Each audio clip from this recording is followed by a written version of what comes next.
BC ရဲ့ဧပြီလ17ရက်နေ့ညနေခင်းထိနောက်ဆုံးရရှိတဲ့သတင်းတွေကိုတင်ဆက်ပေးပါတော့မယ်ရှင်။နောက်ဆိုရထိတ်တန့်သတင်းတွေထဲဗေဒမလာမမလုတ်ခဲ့တဲ့လွတ်တော်နိုင်ကခုံပေါ်တက်ထိုင်ပြီးလွတ်တော်ကိုစစ်တပ်ကွင်းဖြစ်အောင်လုပ်တာပလင်ယူမင်းအောင်လေ။ကိုခိုင်မှာစစ်ရေးတင်းမာနေပေမဲ့အာခတ်တက်တော်မွေးနေမှာတော့သွေးစီပြလိုက်တဲ့ညီနောင်မဟာမိတ်တွေကန်နူရဲ့အုပ်ချုပ်ရေးကောင်စီတက်ကတော်လင်းအလှည့်ပြောင်းဖြစ်လာနိုင်မလား။မင်းအောင်လေအကက်ထဲကရွေးကောက်ပွဲလုံးဝတရားမဝင်ကြောင်းကြေညာလာတဲ့ SACM နဲ့ ANFREL စစ်တပ်ထောင်တဲ့မိုင်းတွေကိုဖေရှားပြီးပြည်သူအသက်ကိုကစ်တင်လိုက်တဲ့ KNPC Iran drone တွေကိုကြားဖြတ်ပစ်ချပြီးအရှေ့လေပိုင်းစစ်ပွဲထဲဝင်လာတဲ့ယူကရိန်းအဲ့ဒီလိုပြည်တွင်းပြည်ပသတင်းတွေကိုတင်ဆက်ပေးထားပါတယ်။ပြည်တွင်းသတင်းတွေကနေအရင်ဆုံးစတင်ရှုစားလိုက်ကြရအောင်ပါခင်ဗျ။ဗေဒမလာမမလုတ်ခဲ့လွတ်တော်နိုင်ကခုံပေါ်တက်ထိုင်ပြီးလွတ်တော်ကိုစစ်တပ်ကွင်းဖြစ်အောင်လုပ်တာပလင်ယူမင်းအောင်လည်းအကြောင်းနဲ့ဆလိုက်ချင်ပါတယ်။အနာလေးစစ်ကောင်ဆောင်မင်းအောင်လည်းဟာ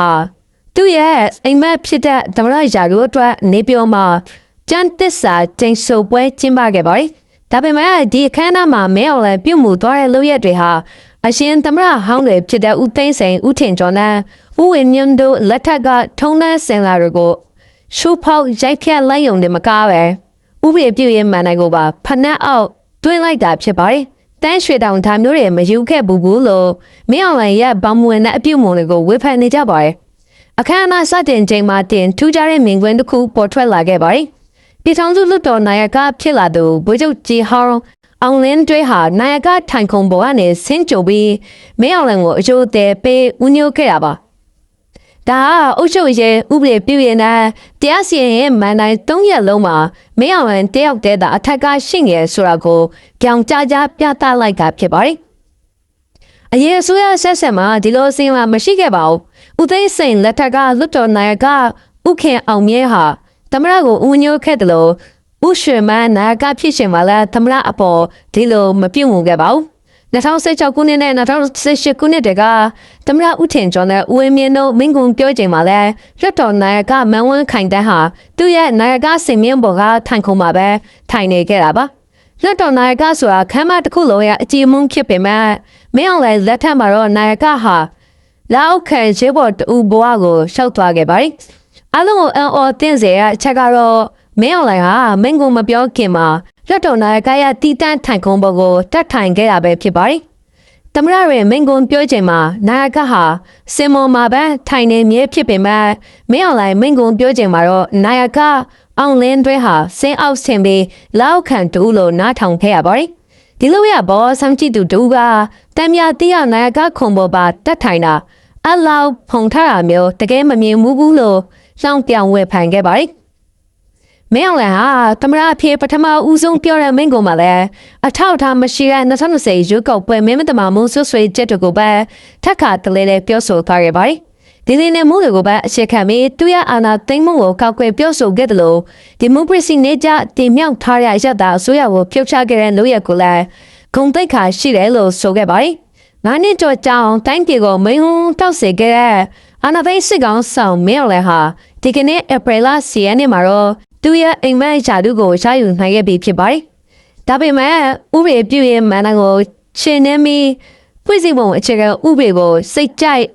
်ပြင်ဆင်နေရမင်းအောင်လှိုင်ရဲ့ကျန်းသစ္စာကျင့်ဆိုပွဲဟာတမိုင်းမှာတော့အာဏာယူသူမှုရဲ့ပြယုတစ်ခုဖြစ်တာကြံရဲတော့မှာဖြစ်ပါတယ်။ဒုတိယအနေနဲ့ကတော့ကိုခိုင်မှာစစ်အတင်းမှမုံရှိပေမဲ့အာခတ်တက်တော်မွေးနေမှာတော့တွီစီပြလိုက်တဲ့ညီနောင်မဟာမိတ်တွေအကြောင်းဖြစ်ပါတယ်။မြောက်ပိုင်းညီနောင်မဟာမိတ်3ဘွဲ့အတွင်းကိုခိုင်နေမြေအရေးနဲ့ပတ်သက်ပြီးMNDAAနဲ့ထင်တယ်လို့အကြမကြသေးခင်ကစစ်ရေးတင်းမာမှုတွေရှိခဲ့ပေမဲ့မနေ့ကကြားရောက်တဲ့အာခတ်တက်တော်တီထောင်ခြင်း19နှစ်ပြည့်မှာတော့မဟာမိတ်ရှင်တွီစီခိုင်မြေကြောင်းတွန်းလာရဲ့အပြန်အလှန်ပေးပို့ခဲ့ကြပါတယ်။နေမြေညံပွားမှုနဲ့ထပ်တော်လေးရီမန်းချက်ကပိုရေးကြည့်ရဆိုတာကိုပြသလိုက်ကလည်းဖြစ်ပါတယ်။ပြီးခဲ့တဲ့ဖေဖော်ဝါရီလနဲ့မတ်လအတွင်းမှာထင်တယ်လေကစစ်တပ်စီကတိုက်ယူထားတဲ့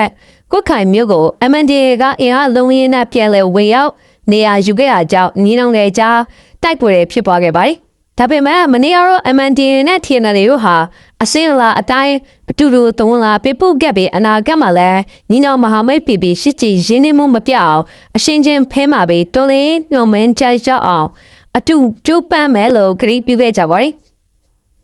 ညီနောင်မမိတ်တုံပွဲဟာ2023ခုနှစ်ကတစ်တုံရနှစ်ခွန်စစ်စင်ရဲ့အတွင်းအာနာသိန်းစစ်တပ်ကိုအကြီးအကျယ်အထိနာစေခဲ့တဲ့မြို့သိန်းတိုက်ပွဲတွေကိုစုပေါင်းဆင်နွှဲခဲ့သူတွေဖြစ်ပါတယ်။မနေ့ကပေပိုးတဲ့ဂုံပြူစာမှာလည်းလွတ်လပ်တရားမျှတပြီးအေဂျန်နာဒေတာတစ်ခုပေါ်ပေါက်လာဖို့အတွက်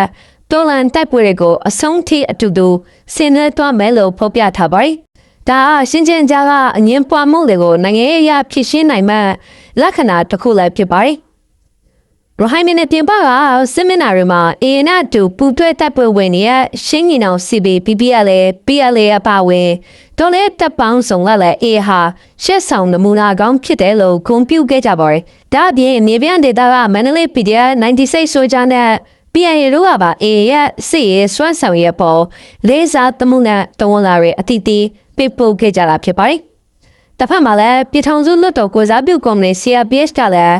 အာရခတ်တက်တော်ဟာမဟာမိတ်တော်လေအင်အားစုအလုံးနဲ့ညီညွတ်စွာလက်တွဲနေပြီး Federal Democracy ပြည်ထောင်စုပေါ်ပေါက်ဖို့အတွက်အဓိကမန်တိုင်ဖြစ်ပါဝင်နေရကိုအတိမတ်ပြကြောင်ထုတ်ပြန်ခဲ့ပါတယ်။ဒါဟာအေရခန့်ကန်နာဟာရခိုင်ပြည်နယ်တင်မကပဲတနင်္ဂနွေအတိုင်းတာနဲ့အရေးပါလာတာကိုပြသနေပါတယ်။မြောက်ပိုင်းမဟာမိတ်တွေအကြားနေမြေစုမှုရေးအရာအပြိုင်မှုတွေရှိနေပေမဲ့ဘုံရန်သူဖြစ်တဲ့ဆရာနာရှင်ကိုဖြုတ်ချသွားဖို့အတွက်တော့တင်းမခွဲနိုင်ဘူးဆိုတာကိုဒီကနေ့တဝန်လာတွေကတတ်သိပြနေပါတယ်။ညီနောင်မမိတ်တုံပွဲရစီယုံမှုဟာနူးတော်လေးရအောင်ပွဲအတွက်အခိုင်အမာဆုံးသောကြောက်ဆောင်တစ်ခုခေဆက်လက်တည်ရှိဦးမလားဆိုတာကတော့အလုံးကစောင့်ကြည့်ရမှာဖြစ်ပါတယ်။ KNU ရဲ့အုပ်ချုပ်ရေးကောင်စီတက်ကတော်လေးအလှည့်ပြောင်းဖြစ်နိုင်မလားဆိုတဲ့သတင်းနဲ့ဆက်လိုက်ကြပါမယ်။ Green မသားစီယုံ KNU ဟာကိုတူးလေ Federal Unity ဆောက်ဖို့အတိုင်းမဲ့ခံကောင်စီကအုပ်ချုပ်ရေးကောင်စီတို့ကိုဖွဲ့စည်းလိုက်ကြောင်းမနေ့ကတရားဝင်ထုတ်ပြန်လိုက်ပါတယ်။ဒါဟာစစ်ကောင်စီရဲ့ဗဟိုရှုပ်ကိုင်မှုရန်ရကိုအစားထိုးပြီးကိုပိုင်ပြဋ္ဌာန်းခွင့်ရှိတဲ့ပြည်နယ်အစိုးရတရားပေါ်ထုံးလာဖို့ခြေလမ်းပြင်လိုက်တာပဲဖြစ်ပါတယ်။ဒီလိုဖွဲ့စည်းလိုက်တာကြောင့်မြန်မာနိုင်ငံရဲ့တော်လှန်ရေးအပေါ်ဘလို့တိုက်ရောက်မှုတွေရှိလာနိုင်မလဲဆိုတာတင်ဆက်ပေးပါမယ်။ KNU အနေနဲ့ကိုတူးလေအုပ်ချုပ်ရေးကောင်စီ KGC ကိုဌာနရှိခုနဲ့ဖွဲ့စည်းလိုက်တာဟာစစ်တပ်ရဲ့အုပ်ချုပ်ရေးရန်ရတွေကိုကိုနေမြေတဲကနေအပီးတိုင်ဖေရှားဖို့ကြိုးပမ်းတာဖြစ်ပါတယ်။အထူးသဖြင့်ရှေ့ရင်ဆွေးဌာနတွေကိုအုပ်ချုပ်ရေးစံနှုန်းတွေနဲ့အညီပြုပြင်ပြောင်းလဲမှာဖြစ်လို့ KNU နေမြေတွေအတွင်းကပြည်သူတွေအတွက်တရားဥပဒေစိုးမိုးရေးပညာရေးနဲ့ကျန်းမာရေးဝန်ဆောင်မှုတွေဟာစစ်ကော်မရှင်ကိုအားကိုးစရာမလိုပါပုံမအကောင့်လာဖို့ရှိနေပါတယ်။အခုဖွဲ့စည်းလိုက်တဲ့ကော်တူးလေပရိညာဟာပြည်내အကောင်ရဲ့မှတ်တဲ့ပြည်ထောင်စုအကောင်ရဲ့ဆိုရမူဝါဒကိုအခြေခံလာတာပါတော်လိုင်းအင်အားစုရဲ့ Federal Democracy ပဋိညာဉ် FTC ရအနာဂတ်မှာတိုင်းဒေသကြီးဆိုတဲ့အသုံးနှုန်းပပျောက်သွားမှာဖြစ်ပြီးအခုလိုကော်တူးလေယူနစ်ဒါမှမဟုတ်တနုအမျိုးသား Federal Council DNFC တို့ United တွေပေါ်ထွန်းလာတာဟာဘိုးရှုပ်ကိုင်မှုကိုဖြိုဖျက်မှ Federal ပုံစံတစ်ကိုအကောင့်ထဲပေါ်လိုက်တာဖြစ်ပါတယ်။ KNU ရဲ့ထုတ်ပြန်ချက်မှာအရေးကြီးဆုံးချက်ကတော့တော်လှန်ရေးအလွန်အသွင်ကူးပြောင်းရေးကာလကိုစနစ်တကျဖြတ်သန်းဖို့ပြင်ဆင်လာတာပဲဖြစ်ပါတယ်။ဆီယနာရှင်စနစ်ပြိုလဲသွားတဲ့အခါဖြစ်ပေါ်လာနိုင်တဲ့အုပ်ချုပ်ရေးဟာကွက်တွေကိုကာကွယ်ဖို့အတွက်အခုကလေးကအုပ်ချုပ်ရေးကောင်စီပဲဖွဲ့စည်းထားတာဟာတော်လှန်ရေးအင်အားစုရဲ့ကြားမှာစနစ်ကျတဲ့နိုင်ငံရေးဥဆောင်မှုရှိနေရဆိုတာကိုပြသနေပါတယ်။ဒီလိုဖွဲ့စည်းမှုတွေကြောင့်စစ်ကော်မရှင်အနေနဲ့နိုင်ငံရေးအရာရောအုပ်ချုပ်ရေးအရာပါပုံမှုအကြိုက်ချိုက်လာစေမှာသိကြပါတယ်။ KNU နေမြေအတွင်းမှာစစ်ကောင်ရှင်ရဲ့ရန်နီယာလုံးဝလဲပတ်လို့မရတော့အကြောင်းစစ်ရေးရလည်းပုံမတင်းမာလာနိုင်ပါတယ်။တစ်ဖက်မှာလည်းအခြားတိုင်းရင်းသားအင်အားစုတွေနဲ့မြေပြန့်တော်လှန်ရေးတပ်ဖွဲ့တွေအတွက်ပါ Data Light Federal Unit တွေတိစောက်ဖို့စံနမူနာခေါင်းတစ်ခုဖြစ်လာနိုင်ပါတယ်။ KNU ကကော်တူးတဲ့အတိုင်းပဲခံကောင်စီနဲ့အုပ်ချုပ်ရေးကောင်စီတို့ကိုဖွဲ့စည်းလိုက်တာဟာနှုတ်ကတိသက်တမ်းမဟုတ်ပဲလက်တွေ့ကျတဲ့ Federal ပြည်ထောင်စုစီကိုဥတည်သွားနေရဖြစ်ပါတယ်။ဒါဟာဆီယနာရှင်စနစ်ကိုအမြင့်ထက်ယုံတယ်မကပဲပြည်သူတွေကိုယ်တိုင်မိမိတို့ကံကြမ္မာကိုဖန်တီးနိုင်မှခေတ်တစ်ခုရဲ့အစပြိုးခြင်းလို့သုံးသပ်ရပါတယ်။ဆက်လက်ပြီးမင်းအောင်လှိုင်အိတ်ကက်ထဲကရွေးကောက်ပွဲကလုံးဝတရားမဝင်ကြောင်းကြေညာလာတဲ့ SACM နဲ့ ANFREL တို့အကြောင်းကိုတင်ဆက်ပေးပါဦးမယ်။အနာဒေစစ်တပ်က2025ခုနှစ်နဲ့2026ခုနှစ်အတွင်းအပိုင်းလိုက်ခွဲပြီးကျင်းပခဲ့တဲ့ရွေးကောက်ပွဲဟာလုံးဝတရားမဝင်ကြောင်းမြန်မာနိုင်ငံဆိုင်ရာထူးကြံမဲကောင်စီ SACM နဲ့လွတ်လပ်သောရွေးကောက်ပွဲများဆိုင်ရာအာရှကွန်ရက်တို့ကပူးတွဲကြေညာလိုက်ပါတယ်။ ဒီရွေးကောက်ပွဲဟာစစ်တပ်ကပိုက်ဆောင်ပါတီတက်ခိုင်ရဲ့အနိုင်ရဖို့အတွက်စနစ်တကျပုံဖော်ထားတဲ့လုပ်ငန်းစဉ်တစ်ခုသာဖြစ်ပြီးနိုင်ငံရေးစံနှုန်းတွေနဲ့လုံးဝကိုက်ညီမှုမရှိဘူးလို့အစည်းအဝေးခံတာဆိုပါတယ်။အစည်းအဝေးခံတဲ့ထောက်ပြချက်အရရွေးကောက်ပွဲကော်မရှင်ကျင့်သုံးတဲ့စနစ်နဲ့ပါတီများမှတ်ပုံတင်ချက်အစရှိတဲ့ကဏ္ဍတိုင်းဟာ USDP ခေါ်တက်ခိုင်ရဲ့ပါတီတစ်ဖက်သက်အသာစီးရအောင်တေချာပြင်ဆင်ထားတာဖြစ်ပါတယ်။မြန်မာနိုင်ငံမှာရှိတဲ့အထင်ကြီးနိုင်ရဲ့ပါတီကြီးတွေကိုဥပဒေမျိုးစုံနဲ့ပိတ်ပင်ထားတယ်လို့စစ်တပ်ထိန်းချုပ်ထားနိုင်တဲ့ area 42ရာခိုင်နှုန်းမှာတင်မဲရုံတွေဖွင့်ပြီးအတင်းအကျပ်မဲပေးခိုင်းနေတာဖြစ်ပါတယ်။ထူးခြားချက်အနေနဲ့စစ်တပ်ကဖက်ဖက်ကဝိုင်းညစ်ပြီးပတ်မိုးပေးထားတဲ့ဂျာရတောင်တက်ခိုင်ရင်ပါတီဟာစုစုပေါင်းမဲပေးမှုရဲ့44ရာခိုင်နှုန်းဝန်းကျင်သာရရှိခဲ့ပါတယ်။ဒါအပြည်သူလူထုကစစ်တပ်နဲ့သူတို့လောက်ခံပါတီတွေကိုပြတ်သားညှင်းပယ်လိုက်တာဖြစ်ပြီးချင်းချောက်အကြောက်ကံမှုတွေကြားကပြည်သူဆန္ဒကိုဖော်ပြလိုက်တာလို့ရွေးကောက်ပွဲပညာရှင်တွေကသုံးသပ်ကြပါတယ်။ဒီရွေးကောက်ပွဲဟာအာဏာသိမ်းကောင်းဆောင်မဲအောင်လိုင်းအာဏာရယူထားတဲ့အာဏာကိုဆက်လက်ဆုပ်ကိုင်ထားနိုင်ဖို့နည်းနည်းရှိအချိန်ယူပြင်ဆင်ခဲ့တဲ့ပြဿနာတစ်ခုသာဖြစ်ပါတယ်။စစ်တပ်ဟာရွေးကောက်ပွဲဖြစ်မြောက်ဖို့လူသားရေးစာနာမှုအကူအညီတွေကိုအသုံးချပြီးလှည့်စားခဲ့တယ်လို့အတိုက်အခံတွေကိုလည်းရန်လိုတိုက်ခိုက်မှုတွေကျူးလွန်ခဲ့တယ်လို့အစီရင်ခံတာမှာထည့်သွင်းဖော်ပြထားပါတယ်။ SCCM အမုန်းဆောင်ဒရိုက်တာဘန်လီကတော့စစ်တပ်ဟာတရားဝင်အစိုးရတရားဘလို့မှမဖြစ်နိုင်ဘူးလို့တတိပေးလိုက်ပါတယ်။စစ်တပ်ကိုအတိမိုက်ပြုဆက်ဆံတဲ့ဘယ်အစိုးရမဆိုစေအုပ်စုရဲ့ဂျာဇွတ်မှုတွေမှာပါဝင်ပတ်သက်ရာရောက်သွားနိုင်ပြီးနိုင်ငံတကာအနေနဲ့ NUG အပါအဝင်တွန်းလှန်အင်အားစုတွေကိုသာတရားဝင်အတိမိုက်ပြုကူညီကြဖို့တိုက်တွန်းထားပါတယ်။စစ်တပ်ရဲ့ဖိနှိပ်မှုတွေကြားမှာပဲ Private Democracy အတွက်လူတွန်းလှန်ဟာပုံမအကောင့်လာနေရလို့အစီရင်ခံတာအတိမိုက်ပြုထားပါတယ်။နိုင်ငံတကာအနေနဲ့စစ်တပ်ရဲ့ရွေးကောက်ပွဲရလဒ်ကိုညှင်းပယ်ပြီးမဲအွန်လိုင်းနဲ့စစ်ဗိုလ်ချုပ်တွေကျူးလွန်ခဲ့တဲ့ရာဇဝတ်မှုတွေအတွက်တာဝန်ယူမှုတာဝန်ခံမှုရှိအောင်အရေးယူဆောင်ရွက်ပေးဖို့တိုက်တွန်းလိုက်ပါတယ်။ဒီရက်ထဲကနောက်ဆုံးသတင်းကတော့စစ်တပ်ထောင်တဲ့မိုင်းတွေကိုဖယ်ရှားပြီးပြည်သူအသက်ကိုကယ်တင်လိုက်တဲ့ KNPC အကြောင်းဖြစ်ပါတယ်။ကရင်ပြည်နယ်တန်အောင်ကြီးမြို့နယ်မှာဒေသခံတောင်သူတွေနေ့စဉ်ဖြတ်တန်းသွားလာနေတဲ့လမ်းပိုင်းပေါ်မှာထောင်ထားတဲ့လက်လုံမိုင်းတွေကိုကရန်ပြည်သေးကောင်စီ KNPC ကဧပြီလ10ရက်နေ့မှာဒေသနယ်ကင်းရှင်းစွာဖယ်ရှားပေးနိုင်ခဲ့ပါတယ်။ပြည်သူ့တပ်ဖွဲ့ဝင်စဉ်းစားနေတဲ့စစ်ကော်မရှင်တပ်တွေရဲ့ရုံးမှမှုကိုတွန်းလှန်အင်အားစုတွေနဲ့ပြည်သူတွေပူးပေါင်းပြီးအရှိန်ကြီးတားဆီးနိုင်ခဲ့တာဖြစ်ပါတယ်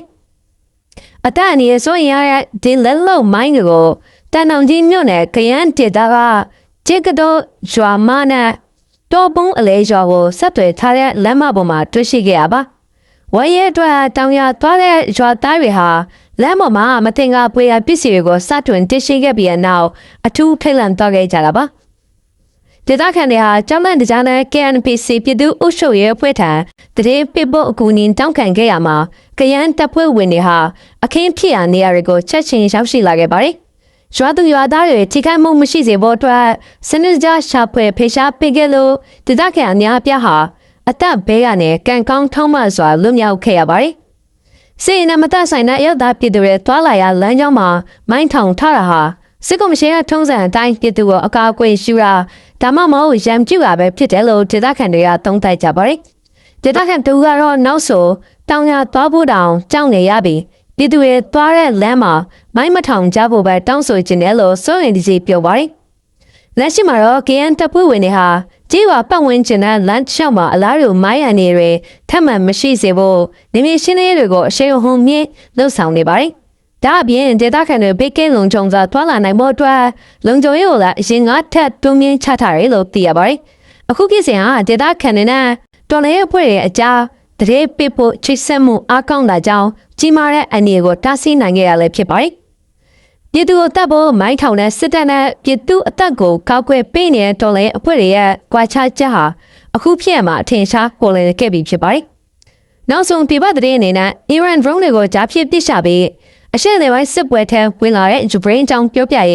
ဲသတင်းတင်ဆက်မှုတွေကိုအဆုံးသတ်လိုက်ချင်ပါတယ်။